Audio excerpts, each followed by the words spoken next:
बहनों, मित्रों, मेरे साथियों, आप सबको जय मसीह। मित्रों, आप सब लोगों का इस चैनल में स्वागत है। मित्रों, आप सब लोग अच्छी तरह से होंगे, स्वस्थ होंगे, फिट होंगे, क्योंकि परमेश्वर आपके साथ है। मित्रों, आज का वचन है जो मैं आप लोगों के सामने लेकर के आया हूँ। वो वचन है नीति वचन 31 अध्याय का 30 वचन है। मैं इस वचन द्वारा बात करूँगा, इसी वचन के आधार पर प्रार्थना करूँगा।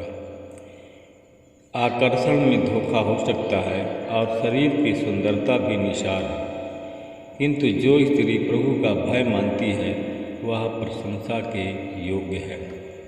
मेरे भाई बहनों, मित्रों, मेरे साथियों, आकर्षण में, दिखावटी में जो कुछ होता है, जो दिखावटी सुंदरता होती है, उसमें आप धोखा खा सकते हैं।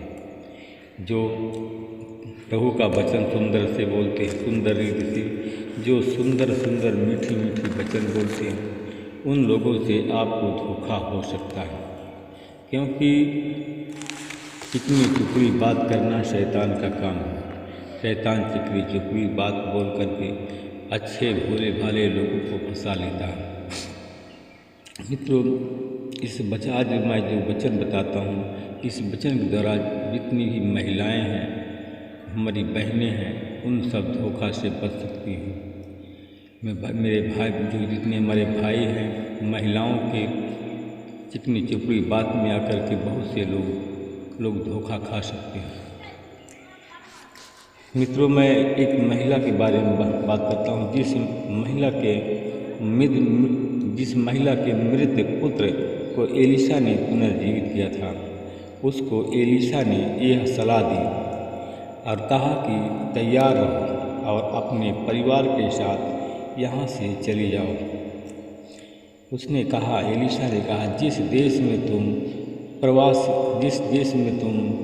प्रवास कर सकती हो वहाँ प्रवास करो।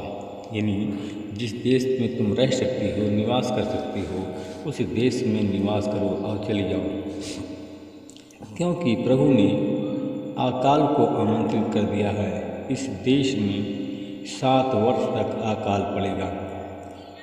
मित्रों, मेरे भाई और बहनों, मित्रों, मेरे साथियों, कहा कि 7 वर्ष तक इस देश में अकाल पड़ेगा। अतः सुनेमवासी महिला तत्पर हुई और जैसे परमेश्वर के जन एलिशा ने उसे कहा था वैसा ही उसने किया। वह अपने परिवार के साथ फिलिस्ती देश को चली गई।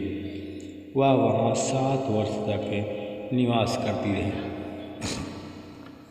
मित्रों, वह 7 वर्ष के बाद फिलिस्ती देश से लौटी और जब वह फिलिस्ती देश से लौटकर अपने देश में आई तो वह सबसे पहले राजा के पास आई। उसने अपने घर और भूमि के लिए राजा की दुहाई दी। उस समय राजा परमेश्वर के जन एलिशा के सेवक गेहजी से बात कर रहा था। वह उससे यह कह रहा था, मुझे बताओ, एलिशा ने कौन कौन से महान कार्य किए हैं। मित्रों, परमेश्वर के जन एलिशा के सेवक गेहजी से उस समय राजा बात कर रहा था और वार्तालाप कर रहा था। वह उससे कह रहा था कि मुझे बताओ, एलिशा ने कौन कौन से महान काम किए हैं, कौन कौन से चमत्कारिक काम किए हैं। जब गेहजी राजा को बता रहा था कि एलिशा ने किस प्रकार मरे हुए बालक को पुनर्जीवित किया था, और तब ही सुनेमवासी महिला ने, जिसके मरे हुए पुत्र को एलिशा ने पुनर्जीवित किया था, वह अपने घर और भूमि के लिए राजा से की दुहाई दी। गेहजी ने कहा, महाराज मेरे स्वामी, यही वह महिला है, यही वह बालक है जिसको एलिशा ने पुनर्जीवित किया था। राजा ने महिला से पूछताछ की कि क्या एलिशा ने उसके पुत्र को जीवित किया था। उस स्त्री ने सब बता दिया। राजा ने उसके लिए एक अधिकारी नियुक्त किया। मित्रों, वह उस अधिकारी को यह आदेश दिया गया कि जो कुछ इसका है वह सब इसको वापस दिलाओ, और इसके अतिरिक्त जिस दिन इसने हमारे देश को छोड़ा था उस दिन से आज तक इसके खेतों में जो फसल हुई है उसको वह भी दिलाओ। मेरे भाई और बहनों, मित्रों, मेरे साथियों, यह सब उस स्त्री के कारण हुआ था। उस स्त्री ने एलिशा के बताए हुए रास्ते पर चली थी, वह बची और अपने परिवार को भी बचाया था। मित्रों, आपके भी परिवार में स्त्री बुद्धिमान हो सकती है। आपके परिवार में भी स्त्री परमेश्वर की भक्त हो सकती है कि जिसके कारण आने वाली समस्याओं का समाधान हो सकता है। मित्रों, जो आपके परिवार में महिला है जो परमेश्वर की जन कहलाती है, उसके द्वारा बीमारी महामारी आपके परिवार से जा सकती है। तो आइए मित्रों, अब हम प्रार्थना करें। हमारे प्रार्थना में शामिल होकर परमेश्वर के आशीषों को आप प्राप्त कर सकते हैं। उन बहनों के लिए भी है, आप उस बहन की तरह बने, महान बने, और उस बहन की तरह विश्वासी बने, जिससे आपका परिवार, आपके बच्चे आनंद महसूस करें। Hallelujah, hallelujah, hallelujah. धन्यवाद, धन्यवाद, धन्यवाद, धन्यवाद। अनुग्रहकारी पिता, मैं आपका धन्यवाद करता हूँ, आपका हृदय से आभार प्रकट करता हूँ। मैं प्रभु जी विनती प्रार्थना करता हूँ कि आज जितने लोग हमारी प्रार्थना में जुड़े हुए हैं, प्रार्थना सुन रहे हैं, उनके जीवन में महान अद्भुत चमत्कार हो, बड़े बड़े आश्चर्य काम हो। मैं उन बहनों के लिए प्रार्थना करता हूँ जो बहन आज प्रार्थना कर रही हैं भोर के समय।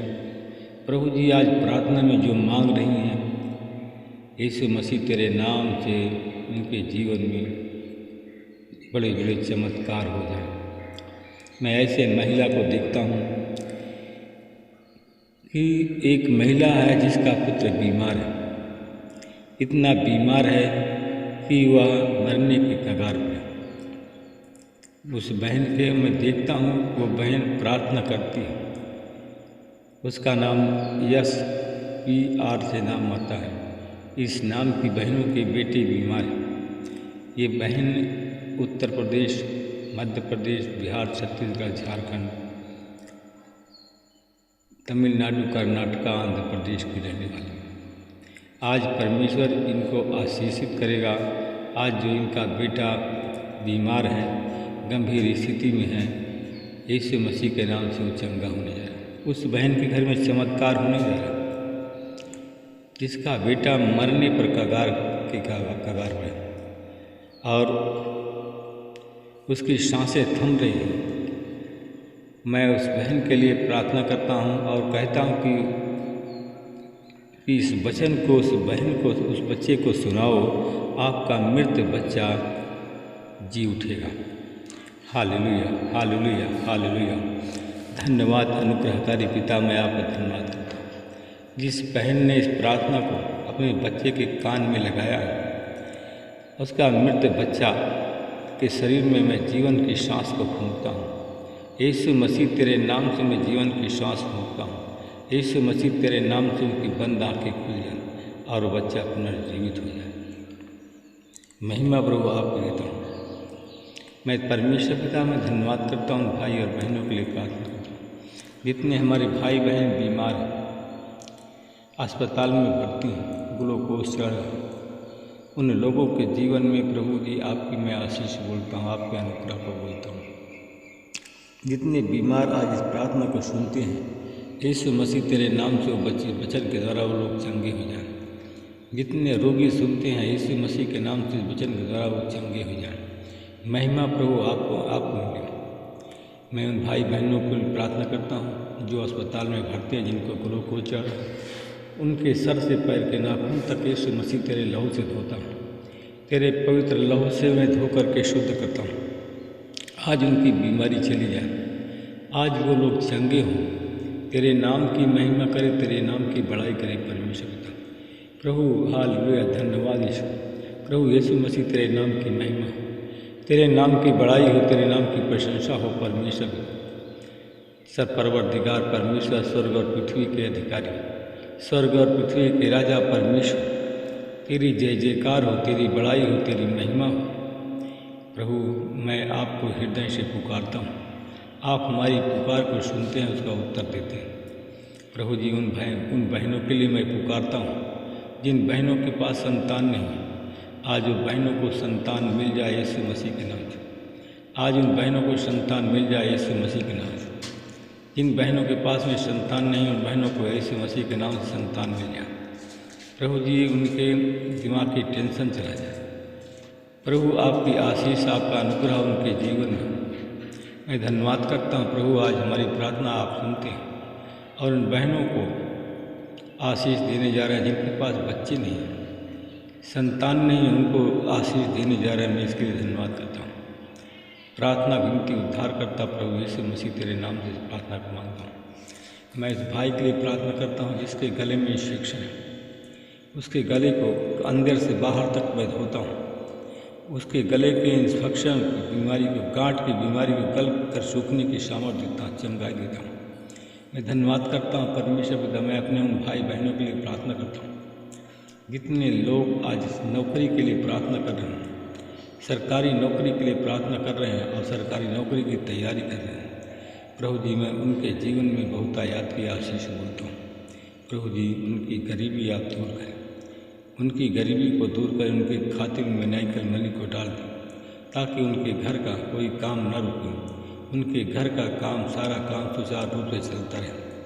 प्रभु जी मैं उन भाई बहनों के लिए प्रार्थना करता हूँ जिनको सरकारी नौकरी के लिए प्रयासरत हैं, प्रार्थना करते हैं। आज उन भाई बहनों को सरकारी नौकरी की मैं आशीष देता हूँ, सरकारी नौकरी दे करके उन्हें आशीषित करें। मैं धन्यवाद करता हूँ प्रभु जी, आपने हमारी प्रार्थनाओं को सुना, हाँ और आमीन में उत्तर दिया। मैं इसके लिए प्रभु जी आपका हृदय से आभार करता हूँ, हृदय से धन्यवाद।